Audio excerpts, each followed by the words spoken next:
News Radio 790 WSGW. We're talking to Mutual's Jim Bohannon. I'm Art Lewis from the nation's capital, live via satellite. And we're talking about this town that is the seat of government in this country. And from your viewpoint, from your perspective, Jim, does the system work here?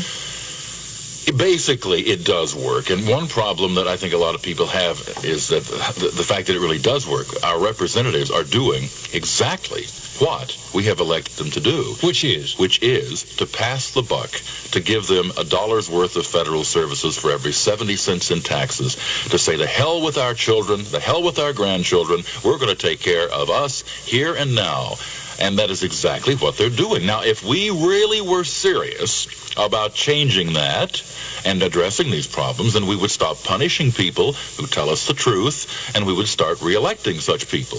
The system works fine. The fault lies not within our stars, but within ourselves. We have a palms-up mentality, don't we?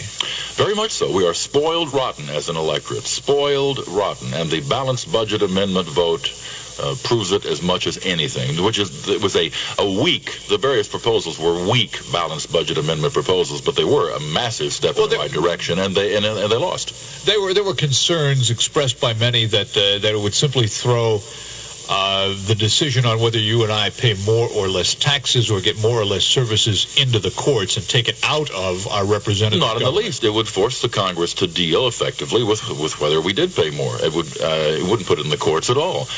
I mean, if Congress had to have a balanced budget, then they would really be forced to face up to these issues. Okay, we've got so many dollars here that we're taking in revenue.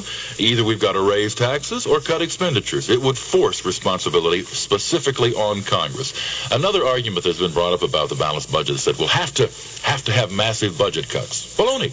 You could double every federal program, triple every federal program under a balanced budget amendment. All you would have to do is pay for it.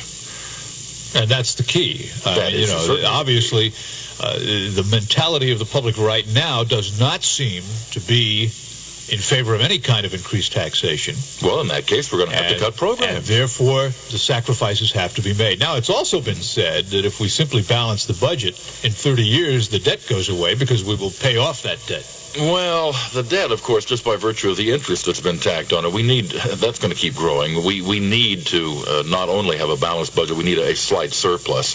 I think Senator Simon was proposing that we ultimately reach a 2% annual surplus, to not just leave the debt there at a fixed but unacceptable high rate, but to gradually chip away at it. So we need a slight surplus budget, really. Do you really think the American people are ready for this? Apparently not.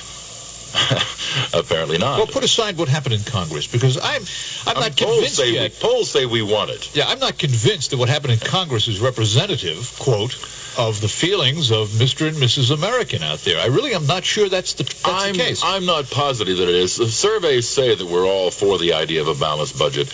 And again, it did get a majority, although not sufficient for the two-thirds required to amend the Constitution. But a lot of people apparently don't. There are many very selfish people in our society who care for nothing other than themselves here and now. And if it bankrupts the country down the road, that's tough. I mean, they really don't care, judging by what they have to say. The politicians that make decisions in this town, do they make them for just cause reasons or just reasons, or do they make them for political reasons? Well, theoretically, good government is good politics. So, again, in the abstract, those two should not be at odds with one another. There are, I would grant you, a lot of people in this town who are much better represented than are other people. There are people who have the very effective lobbying machines and the like. For example, give you a classic case of some of the misunderstandings that take place.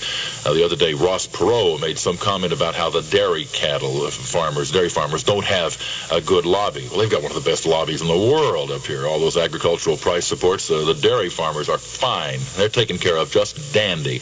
The oil people are taken care of just fine. There are any number of groups that are taken care of. What you don't see are lobbies and PACs for such diverse but rather large groups, such as, say, families or taxpayers. They are too well represented on Capitol Hill. We need to get money out of the process to, I really think, a great extent. We need public financing of elections, and we need to get rid of a lot of this infusion of special interest money.